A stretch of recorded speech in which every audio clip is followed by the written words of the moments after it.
খাওনি। ইনান আবারও চমকে ওঠে। জেহফিল কিভাবে জানলো? জেহফিল ইনানের কাছে এগিয়ে আসে, আবার ফিসফিস করে বলল, ভাবছো কিভাবে জানলাম? আপনি ইয়াপ, তোমাকে স্টক করছিলাম। এই বলে ইনানকে আচমকা কোলে তুলে নিল। ইনান চেঁচিয়ে ওঠে, what the hell Jehfil, don't touch me without permission. Jehfil কঠিন চোখে তাকায়। তোমাকে টাচ করার জন্য আমার কোনো পারমিশন লাগবে না বাটারফ্লাই। আমার যখন ইচ্ছা, যেখানে ইচ্ছা তোমাকে টাচ করব। বাধা দিতে আসবে না একদম, তাহলে এর চেয়েও খারাপ জেহফিলকে দেখবে। অ্যান্ড আই মিন ইট। ইনানকে রুমে নিয়ে খাটে বসিয়ে দিল। ইনানের গালে হাত রেখে বলল, চুপচাপ বসে থাকো, আমি এক্ষুনি আসছি। জেহফিল চলে যেতেই ইনান হঠাৎ কান্নায় ভেঙে পড়ল। কি ঘটে গেল একদিনে? সে তো এমনটা চায়নি। জেহফিল বলল সে তাকে স্টপ করছিল।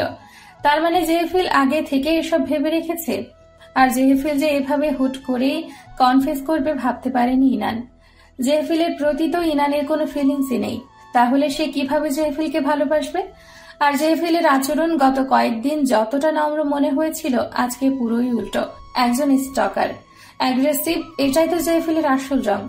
এই ধরনের ডমিনেটিং মানুষের সাথে সংসার করা তো দূর, ভালোবাসাই তো অসম্ভব। যদি জেহফিল নর্মাল কোনো ছেলে হতো আর তাকে সুন্দরভাবে প্রপোজ করত, তাহলে বিষয়টা ভেবে দেখা যেত। তবে জেহফিলের বলার ধরন কিংবা আচরণ কোনোটাই মনোপুত হয়নি ইনানের। ইনান চোখ মুছে নিজেকে শান্ত করার চেষ্টা করল। আগে প্রয়োজন এখান থেকে বের হওয়া। বাড়িতে গেলে বাবাকে সব বলবে। তার বাবা পুলিশের এসপি, বাবাই পরে সামলে নেবে ব্যাপারটা। বাবাকে দিয়ে ধোলাই দেওয়াবে এই পাগলকে। আসলেই তো, বাবা থাকতে এত চিন্তা কিসের? ইনান টেনশন মুক্ত হলো কিছুটা। এখন জেহফিলের সাথে মিষ্টি মিষ্টি কথা বলে বাড়ি যেতে হবে। তারপর সে জেহফিলকে দেখে নেবে। দরকার হলে মিথ্যে কথা বানিয়ে বানিয়ে জেহফিলকে জেলে ভরবে। বাটারফ্লাই। জেহফিল হাসি মুখে ইনানের কাছে আসলো। জেহফিলের এমন গিরগিটির মতো চেহারা বদলানোতে ইনান বিরক্ত হলো অনেক। 1.5 ফুটের একটা ক্যানভাস ইনানের চোখের সামনে ধরল জেহফিল। How is it? ক্যানভাসে ইনানের চেহারা আঁকা। চোখ বন্ধ করে হাসছে ইনান, কানে রোদরঞ্জন ফুল। সত্যি বলতে কি, জেহফিলের পেন্টিং এ ইনান কিছুটা ইমপ্রেস হলো। তার মুখের হাব ভাবে তা ফুটে উঠল। এটা তোমার জন্য ভালোবাসার প্রথম উপহার।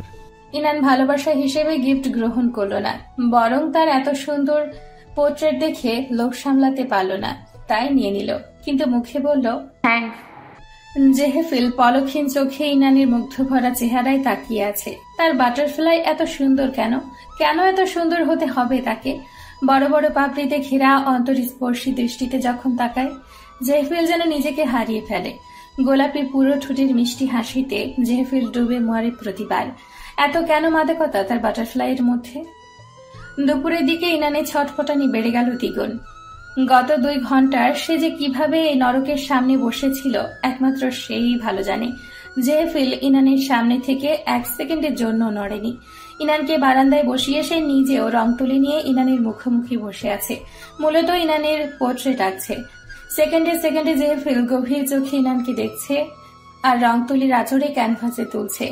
জেহফিলের ধারালো দৃষ্টির তোপে পড়ে ইনান টু শব্দটিও করতে পারছে না। মুখ স্বাভাবিক রাখলেও ভেতরে ভেতরে চিন্তায় আছে কখন সে বাড়ি ফিরবে। জান, মাথাটা একটু এদিকে। ইনান বিরক্ত চোখে তাকায়। রাগে তার ভেতরটা ফেটে যাচ্ছে, কিন্তু মুখে কিচ্ছুটি বলতে পারছে না ভয়ে। তাই একটু অভিনয় করলো, যদি একটু জেহফিলের মন গলে। পা অনেক ব্যথা করছে জেহফিল। কথাটা কানে যাওয়া মাত্রই জেহফিল উদ্বিগ্ন হয়ে পড়ল। বেশি ব্যথা করছে শোনা? পা নাড়াতে কষ্ট হচ্ছে? ইনান মাথা উপর নিচ করলো। ভেবেছিল এবার বোধহয় একটু নিস্তার পাবে, কিন্তু না। জেহফিল আরেকটা চেয়ার এনে তাতে কুশন রেখে ইনানের বাম পা হালকাভাবে রেখে দিল। হতাশ শ্বাস ফেলে ইনান। এমনই চলছে গত 2 ঘন্টা। ব্যথার কথা বললে জেহফিল এসে আরামের ব্যবস্থা করে দেয়, তবে ইনানকে একা ছাড়ার কথা ভুলেও ভাবে না। ইনানের বিরক্ত দৃষ্টি জেহফিলকে খুব আনন্দ দিচ্ছে। ইনানের ছবি আঁকা শেষ হলেও সেই ইচ্ছে করে ইনানকে বসিয়ে রেখেছে। বারান্দার সাথে লাগোয়া কদম ফুল গাছ। ফুল জেহফিলের কখনোই পছন্দ ছিল না। সে ভেবেছিল এই গাছটাও কেটে ফেলবে, কিন্তু এখন সে ডিসিশন চেঞ্জ করেছে। ইনানকে নিয়ে প্রতিদিন সে এখানেই বসবে, তারপর কদম ফুলের সাথে ইনানের তুলনা করবে। দেখবে কার ফুল বেশি সুন্দর, গাছের নাকি তার। এক জীবন্ত ফুল ইনান, যে কিনা প্রাণহীন ফুল গাছের সামনে বসে সেটাকেও জীবন দিচ্ছে। চেহারা মায়াবী, সদ্য ফোটা ফুলের মতো স্নিগ্ধ। তার বাটারফ্লাই এত সুন্দর, জেফিলের মাথার ভেতরটা এলোমেলো হয়ে গেল। শুষ্ক ঢোক গিলি সে। ইনানকে যত দেখছে ততই সে মুগ্ধ হচ্ছে। উফ, এত মন দহন করা জ্বালা পোড়া হচ্ছে কেন ভেতরে? খিদে পেয়েছে। আচমকা বলে উঠল ইনান। কি খাবে সোনা? আপনার মাথাটা দেন, চিবিয়ে খাই, শালা পাগল। মনের কথা মনে রেখে মুখে বলল, কি কি বানাতে পারে? কি কি খাবে বলো? চিকেন বার্গার আর চকলেট কেক। এই দুপুরে? অন্য কিছু রুচি নেই আপাতত। As you say, my princess. জেহফিল উঠে গেল। স্বস্তির নিঃশ্বাস ফেলল ইনান। এটাই তো চেয়েছিল, জেহফিলকে ব্যস্ত রাখা। এবার একটু শান্তিতে থাকবে। তবে তার হলো না। ইনানের আরাম হারাম করে জেহফিল এসে ইনানকে কোলে তুলে নিল। আজব তো, কোলে নিচ্ছেন কেন? নামান বলছি। রাগে গজগজ করে বলল ইনান। জেহফিলের কঠোর জবাব। চিৎকার করবে না আমার উপর বাটারফ্লাই। চেঁচামেচি আমি পছন্দ করি না। কি ভেবেছো তোমার প্ল্যান আমি বুঝি না? এই ছোট ব্রেইনের বুদ্ধিগুলোও তো দেখি কাঁচা। কিচেনের কাছে চেয়ার রেখে বসিয়ে দিল সে ইনানকে। তার সামনে টি টেবিলে পা উঠিয়ে দিল সাবধানে। অ্যাপ্রন পড়তে পড়তে বলল, এইখান থেকে এক পাও নড়ার চেষ্টা কিন্তু করবে না লিটল কিটি, ফল ভালো হবে না। কি সব ফালতু নামে যে ডাকেন, গা জ্বলে। বিরক্তির শ্বাস ফেলে বলে ইনান। জেহফিল দুষ্টু হাসে। তা দেখে ফিরে চমকে ওঠে ইনানের। আবার কি বাজে চিন্তা করছে এই ছেলে? জেহফিল চেয়ারের পেছনে এসে ইনানের কানের কাছে মুখ নিয়ে ফিসফিস করে বলে, জ্বলুনি দূর করে দেবো মাই লিটল কিটি। ভালো মেডিসিন আছে আমার কাছে। নো থ্যাঙ্কস, এখন গিয়ে কাজ করুন, ক্ষুধায় পেট ফেটে যাচ্ছে। জেহফিল হাসতে হাসতে কাজে ফিরে গেল। অবশ্য কাজ করার টাইমেও ইনানকে নিস্তার দিল না। ক্রিম গালে লাগায়, গলায় লাগায়, কানের কাছে ফু দেয়। নানাভাবেই ইনানকে টিজ করে। ইনান দাঁতে দাঁত চেপে সব সহ্য করছিল। বিকেলে যাওয়ার সময় হয়ে যায়। জেহফিল ইনানকে কোলে নিয়ে গাড়িতে উঠিয়ে দেয়। গাড়ি স্টার্ট দেওয়ার টাইমে ইনান কপালে ভাঁজ ফেলে তাকায়। এনিথিং রং কিউরি পাই? এলাকে গাড়ি নষ্ট, বিকেলে মেকানিক আসবে, কাউকেই তো দেখলাম না আসতে। আপনি নিজেও তো আঠার মতো আমার সাথেই চিপকে রইলেন সারাদিন। শয়তানি হাসির রেখা ফুটে উঠে জেহফিলের বাদামি ঠোঁটে। ইনানকে চোখ টিপ দিয়ে গাড়ি চালানো শুরু করে। ইনানের আর বুঝতে বাকি রইল না কিছুই। জেহফিল কালকে ইনানের অসুস্থতার সুযোগ নিয়ে এসব মিথ্যে বানিয়েছে। কিন্তু এসব করে জেহফিলের কি লাভ হয়েছিল? কনফেস করতে চাইলে তো কালকেই করতে পারত। ওকে এখানে রাখার কারণ কি ছিল? জেহফিলের আরেকটা মিথ্যে বেরিয়ে আসে রাস্তার মাঝেই। ও বলেছিল রাস্তায় নাকি গাছ ভেঙে পড়ে গেছে, অথচ সিঙ্গেল ডালেরও চিহ্ন পেল না ইনান। মনে মনে জেহফিলকে যত প্রকারের বাজে বাজে গালি জানে সবগুলোই দিতে লাগলো। গাড়ি থামলো একটি মসজিদের সামনে। চোখে এক ঝাঁক প্রশ্ন নিয়ে তাকালো ইনান। এখানে কেন? বিয়ে করব। ভাবলেশীন জবাব জেহফিলের। কি? উচ্চস্বরে চেঁচিয়ে উঠল ইনান। জেহফিল থেমে থেমে বলে, বিয়ে করব। সিরিয়াসলি? অবজ্ঞার হাসি হাসে ইনান। মামার বাড়ির আবদার জানো? 5 মামার না, তোমার স্বামীর আবদার। একটা কথা বলবো জেহফিল? ইনান হাত ভাঁজ করে তাকায় জেহফিলের দিকে সরাসরি। Go ahead princess. We are. জেহফিলে চোয়ার শক্ত হয়ে গেল। কপালে রগ ফুলে উঠল রাগে। মুখ সামলাও বেবি গার্ল। পারবো না, আমার মুখ আমার ইচ্ছা। কাষ্ঠ গলা ইনানের। গাল ফুলিয়ে শ্বাস ছাড়ল জেহফিল। মুখে হাত বুলিয়ে নিজেকে শান্ত রাখল। শুধু সময়ের ব্যাপার বাটারফ্লাই। মুখ কিভাবে বন্ধ রাখতে হয় শিখিয়ে দেব, নো প্রবলেম। শালা বাস্টার্ড। এবার যেন নিজেকে কন্ট্রোল করতে পারল না জেহফিল। খপ করে ইনানের গাল চেপে ধরল শক্ত করে। হাতের 5 আঙ্গুল বসিয়ে দিল ইনানের কোমল গালে। ব্যথাতুর শব্দ বেরিয়ে আসলো ইনানের গলা থেকে। দাঁত কটমট করে চোখ রাঙিয়ে বলল জেহফিল, বেশি প্রশ্রয় পেয়ে মাথায় উঠে গেছো একদম। ডাক দেই না দেখে ভেবেছো কখনো দিব না? এমন হাল করব না যে কথা বলার অবস্থাতেও থাকবে না। ইনান 2 হাতে জেহফিলের শক্তপোক্ত হাত সরাতে লাগলো। পারল না কিছুতেই। জেহফিলের শক্তির কাছেই তার শক্তি পুঁটি মাছের মতো। জেহফিলের হাতের মাঝে গাল থাকা অবস্থাতেই ইনান ফ্যাস ফ্যাস করে বলল, কিছুই করতে পারবি না তুই এখন। তখন তো তোর বাড়িতে ছিলাম বলে কিছু বলতে পারিনি। এখন যদি চিৎকার করি জনগণের হাতে উত্তম মাধ্যম খেতে হবে তোকে। ইনান তাকে তুই করে বলতে রাগ আরও চড়া হলো জেহফিলের মাথায়। দপদপ করে জ্বলে উঠল সে। গালে রাখা আঙ্গুল আর শক্ত হয়ে উঠল তার। ছাড় বলছি, তোর মতো সাইকোকে তো আমি মরে গেলেও ভালোবাসবো না, বিয়ে তো দূরে থাক। ইনানের কথা জেহফিল যেন হঠাৎ মজা পেল। বাঁকা হেসে ইনানকে ছেড়ে দিল। বিয়ে করবে না তাই না? আচ্ছা ঠিক আছে, মানলাম। তারপর নিজের ফোন বের করে ইনানের চোখের সামনে ধরল, চিন্তিত হবার ভান করে বলল, দেখো তো কিটেন, এটা কে? তোমার মতো দেখাচ্ছে মনে হয়। ভিডিওটা দেখে ইনানের মাথায় আকাশ ভেঙে পড়ল। এটা গত রাতের ভিডিও। ইনান ঘুমিয়েছিল যখন তখনকার। ভিডিওতে দেখাচ্ছে জেহেফিল খালি গায়ে, শুধু প্যান্ট পরনে, ইনানকে জড়িয়ে ধরে গলায় মুখ গুজে আছে। ইনানের টি শার্ট পেট পর্যন্ত ওঠানো, সেখানে হাত বোলাচ্ছে জেহেফিল।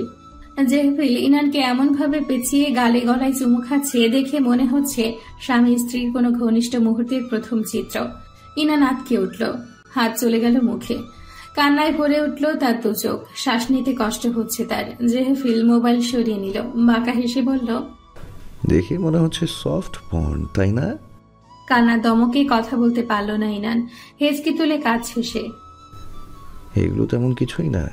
কালকে জাস্ট ঘুমের ওষুধ খাইয়ে দিলাম তোমাকে, তারপর একটু একটু আদর করলাম। চিন্তা করো না, এর বেশি কিছুই করিনি। God promise. জেহেফিল কণ্ঠনালীতে চিমটি কেটে ধরল নিষ্পাপ চোখে। ইনানের চোখের পানি মুছে দিয়ে তার ছোট্ট মুখটা হাতের আজলায় ধরল জেহেফিল। নরম সুরে বলল, জান, আজকে এই মুহূর্তে তোমার আমার বিয়ে হবে। তারপর তোমার বাবাকে বলে বিয়ে করব। যদি মানে তাহলে তো ভালোই, আর না মানলে। তারপর হুমকির সুরে বলল। ইনানের কান্না থামছে না দেখে জেহেফিল বলল, কান্না থামাও বাটারফ্লাই। আমি ভিডিওটা কাউকে দিচ্ছি না, তবে যদি তুমি আমাকে অমান্য করো। ইনানের গাল ধরে নিজের দিকে ফেরালো জেহেফিল। চোখের পানি মুছে দিয়ে বলল, তোমার বাবা আর ফ্রেন্ডসদের কাছে যাবে প্রথমে, তারপর অনলাইনে। ইনান চোখ বন্ধ করে আছে। তার ইচ্ছে করছে এক্ষুনি মরে যেতে। এতটা নিচে নামতে পারবে জেহেফিল সে কখনো ভাবতেও পারেনি। কান্না থামাও, চুপ, একদম চুপ। এই মুহূর্তে, এই সুখের মুহূর্তে কেউ কাঁদে নাকি? কান্না থামাও বলছি। গাড়ি থেকে নামার সময় যাতে হাসি হাসি মুখ দেখি, না হলে কিন্তু। জেহেফিল ইনানকে গাড়িতে রেখে বেরিয়ে গেল। আবার 2 মিনিটের মাথাতেই ফিরে আসলো। তার হাতে গোলাপের মালা। ইনানের চুলে ফুল গুজে দিয়ে হাতেও পরিয়ে দিল। সরি সোনা, অল্প সময়ের থেকে বেশি কিছুই পাইনি তোমাকে দেওয়ার মতো। চলো এখন মুখ স্বাভাবিক রাখো। জেহেফিল ইনানকে গাড়ি থেকে ধরে নামালো। ইনান যেন নিজের মধ্যেই নেই, রোবটের মতো জেহেফিলের সঙ্গে হেঁটে চলছে সে। তার বিবেক বুদ্ধি সব লোপ পেয়েছে এই মুহূর্তে। নিজেকে কেমন অনুভূতিহীন লাগছে। কি হতে চলেছে ভবিষ্যতে ভেবে ভেবে তার সারা গা কাটা দিচ্ছে। সেই মুহূর্তে কোনো আয়োজন ছাড়া বিয়ে হয়ে গেল তাদের। ইফাজ সাহেব বাসায় ফিরে ইনানকে আহত অবস্থায় দেখে ভেঙে পড়েন।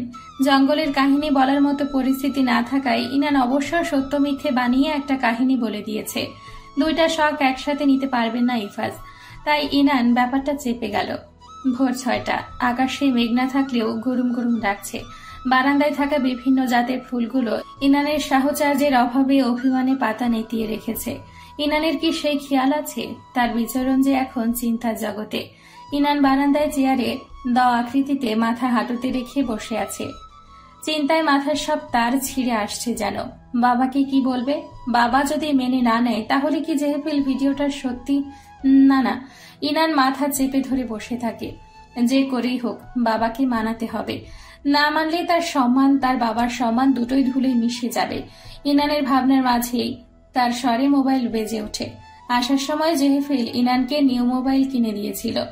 ইনান ফোন কানে নেয়, বিধ্বস্ত কণ্ঠে বলে, কেন ফোন করেছেন? আমার বউকে ফোন করতে কারণ লাগবে নাকি? জেহেফিলের জবাবে চুপ থাকে ইনান। বাই দ্য ওয়ে, বাবাকে মানানোর চেষ্টা কতদূর? বাবা? জেহেফিল তো দেখি এক পায়ে গিয়ে। এখনই ইনানের বাবাকে বাবা ডাকা শুরু করেছে। ম্লান গলায় বলল, এই তো চলছে। চলছে? জেহেফিলের অট্টহাসি শোনা গেল অপর প্রান্ত হতে। বাসায় গিয়েছো পর্যন্ত তো বারান্দাতেই বসে আছো, বাবাকে বানিয়েছো কখন আবার? ইনান কিছুটা চমকায়। ইনানকে কথা বলার সুযোগ না দিয়ে জেহেফিল আলতো সুরে বলে, তোমার চমক লাগা দৃষ্টি খুবই লোভনীয় বাটারফ্লাই। ইনান এক মুহূর্ত কি যেন ভেবে চকিতেই রাস্তায় দৃষ্টিপাত করে। জেহেফিল গাড়ির সাথে হেলান দিয়ে দাঁড়িয়ে ইনানকে দেখছে। চোখে চোখ পড়া মাত্রই জেহেফিল চোখ টিপে ঠোঁট গোল করে চুমু ছুড়ে দেয় ইনানকে। আপনি এখানে কি করছেন? আমার বউকে নিতে এসেছি। ইনান চোখ বন্ধ করে কপালে হাত রাখে হতাশায়। চকারান্ত বিরক্তির শব্দ তুলে বলে, বিকেল তো এখনো হয়নি তাই না? আপনি চলে যান এখন। বাবা আরেকটু পর বের হলে আপনাকে দেখলে সমস্যা হবে। কি সমস্যা হবে? বাবাকে দেখলে ভালো মন্দ কথা বলবো, যতই হোক তার একমাত্র জামাই, ইগনোর করতে পারবে না। প্লিজ জেফিল, আপনার দুটো পায়ে পড়ি, সময় দিন না আমাকে জেফিল, 2 দিন সময় দিন আমাকে প্লিজ। কণ্ঠে অনুনয় ইনানের। এবার জেফিলের ঠাট্টা ভরা কণ্ঠ শক্ত হলো। কোনো সময় দেয়া যাবে না। আজকের মধ্যেই যদি তুমি কথা না বলেছ, বাকিটা আর বলতে হবে না তোমাকে। নিশ্চয়ই আমাদের তো বিয়ে হয়ে গেছে তাই না? তাহলে এখন কেন এত ইনসিকিউরিটি? আমি তো চলে যাচ্ছি না কোথাও, একটু রয়ে শুয়ে বাবাকে বোঝাই। তুমি আমার বাহু ধরে আবদ্ধ না হওয়া পর্যন্ত আমার শান্তি নেই বাটারফ্লাই। তোমার বাবা সহজ সরল মানুষ, ওনাকে বোঝাতে হাইয়েস্ট 2 ঘন্টা লাগবে, 2 দিন নয়। আর কোনো কথা না জান, তুমি এক্ষুনি বাবার সাথে কথা বলবে। রাখছি। জেহফিল ফোন রেখে দিল। ইনানের দিকে ফ্লাইং কিস ছুড়ে গাড়ি রেখে কোথায় যেন চলে গেল। ইফাজ খান আজ ডিউটিতে একটু দেরিতেই যাবেন, কেননা তিনি কেস পলকের উপরেই ছেড়ে দিয়েছেন। ছেলেটা তাকে আইডল হিসেবে মানে। পলক একটা জেম, বুদ্ধিমান ছেলেটা এভাবেই কাজ চালাতে পারলে বহু দূর যেতে পারবে। ইনান গত 1 ঘন্টা ধরে বাবার রুমে বসে আছে। ইফাজ খান বারবার বলেছিল কিছু বলতে চাই কিনা, কিন্তু ইনান বলবে বলবে করেই 1 ঘন্টা কাটিয়ে দিয়েছে। স্নেহপূর্ণ গলায় তিনি বললেন, আম্মু তোমাকে কেন এত টেন্স দেখাচ্ছে? এমন কোনো কথা বলতে চাও যেটাতে তুমি হেজিটেট ফিল করছো? ইনান হ্যাঁ বোধক মাথা নাড়ালো। টেক ইউর টাইম দেন, তবে একটা কথা মনে রাখবে, আমি তোমার বাবা হওয়ার আগে তোমার বেস্ট ফ্রেন্ড। যা বলবে নির্দ্বিধায় বলবে। ইনান সোফা থেকে উঠে পা টেনে টেনে সোফায় গিয়ে বসলো ইফাজ খানের পাশে। ইফাজ খান ব্যস্ত হয়ে পড়লেন, তুমি কেন কষ্ট করে আসতে গেলে? বাচ্চা পড়ে বাবাকে বললে বাবা কি যেতাম না? বাবা কি বুড়ো হয়ে গিয়েছি যে হাঁটতে পারবে না? ইফাজ খানের আদরে ডাক শুনে ইনানের কান্না চলে আসলো। তার এত ভালো বাবাকে কিভাবে সে মিথ্যে বলবে? ইনান বাবাকে জড়িয়ে ধরল। ইফাজ হাত বুলিয়ে দিতে লাগলেন ইনানের চুলে। ইনান রুদ্ধ কণ্ঠে বলল, আমি অনেক খারাপ বাবা, আমি অনেক খারাপ। ইফাজ খানের বুকের ভেতরটা মোচড় দিয়ে উঠল মেয়ের এমন কথা শুনে। মেয়েকে তিনি কখনোই ঠিকমতো সময় দিতে পারেন না। ছুটির দিনেও তাকে ডিউটিতে থাকতে হয়। সারাদিনে 3-4 ঘন্টা কিংবা তারও কম সময় মেয়ের সাথে থাকতে পারেন। বলতে গেলে গত 3 বছরে ইনান একা একাই বড় হয়েছে। তিনি কি কোনোভাবে মেয়েকে কষ্ট দিয়ে ফেলেছেন? এভাবে বলবে না মা, তুমি দুনিয়ার সবচেয়ে ভালো বাচ্চা। ইনান মাথা তুলল, কান্না চেপে ভেজা গলায় বলল, বাবা আমি একটা বড় কাজ করে ফেলেছি। কাজটা কি অনেক খারাপ? ইনান মাথা নাড়ালো উপর নিচ। কাজটা কি আমাকে কষ্ট দেওয়ার মতো? ইনান আবারও মাথা নাড়ল। কাজটা তোমাকে হ্যাপি করেছে? ইনান এবার স্থির। তারপর সময় নিয়ে নিজের সাথে যুদ্ধ করে হ্যাঁ বোধক মাথা নাড়ালো। তাহলে আমাকে বলতে পারো বাচ্চা পড়ে, যে কাজটা আমার মেয়েকে হ্যাপি রাখে সেটা অবশ্যই ভালো কাজ। শোনো আম্মু, কে তোমার কারো কাজে হ্যাপি থাকে না কি সেটা ভাবেন না একদম, তোমার সুখটাই মেন। বাবার মন শান্ত করা কথাতে ইনান নিজেকে স্বাভাবিক করল। মাথা নিচু করে ধীর গলায় বলল, আমি একজনকে পছন্দ করি। ইফাজ খানের বুক থেকে যেন ভারী কোনো পাথর নেমে গেল। তিনি তো ভেবেছিল বড় কোনো অঘটন ঘটেছে। কাউকে ভালো লাগাটা কোনো খারাপ কাজ নয়। তুমি কাউকে পছন্দ করো, এটা অবশ্যই ভালো খবর। তবে দেখার বিষয় হচ্ছে যাকে পছন্দ করো সে সঠিক মানুষ কিনা। ইফাজ খান থামলেন, আবারও বললেন, তবে তোমার ওপর আমার বিশ্বাস আছে। তুমি সব সময় বেস্টটাই চুজ করবে, কারণ তুমি ইয়াজ খানের মেয়ে ইনান খান। গর্বিত গলায় বললেন ইয়াজ। ইনান কান্নার মাঝে ভেসে দিল। তোমাকে হাসিতেই মানাই আম্মু, যে পরিস্থিতি হোক না কেন সবসময় হাসবে। Your smile is the biggest magic. ইনানকে হালকা দেখে ইফাজ এবার বললেন, এবার কি জানতে পারি সেই লাকি মানুষটাকে? বাবা। ইনান দোনমনা করে বলল, উনি আমার ভার্সিটিতেই পড়েন, 5 ইয়ার সিনিয়র। আমাদের সম্পর্কের বেশ কয়েক মাস হয়েছে। সরি বাবা এতদিন লুকানোর জন্য, আমি খুব ভয়ে ছিলাম। শেষ দিয়ে ইনান মিথ্যে বলল। নাম কি তার? জেফিল, মাস্টার্সের স্টুডেন্ট তিনি। তাকে বলো আমার সাথে দেখা করতে। আচ্ছা। ইনান আরেকটু দ্বিধাগ্রস্ত হয়ে বলল, আমি যদি তোমার থেকে কিছু একটা চাই তুমি কি দেবে? সেটা কি এই প্রিয় মানুষটাকে নিয়ে? তুমি কি তাকে হালালভাবে পেতে চাও? ইনান এক আকাশ বিস্ময় নিয়ে তাকালো। তার বাবা তার মনের কথা এক চুটকিতে কিভাবে ধরে ফেলেছে। ইনান মাথা নিচু করেই রাখলো, জবাব দিল না। ইফাজ মেয়ের হাত ধরলেন। তোমার পছন্দের ওপর আমার ভরসা আছে সবসময়, কিন্তু মা, বিয়েটা জানো একটা বড় ব্যাপার। আমি আমার রাজকন্যাকে অন্যের হাতে তুলে দেব, আর সে যদি তোমার মতো প্রিন্সেসের যোগ্য না হয়, বাবা হয়ে আমি তা কিভাবে মানব?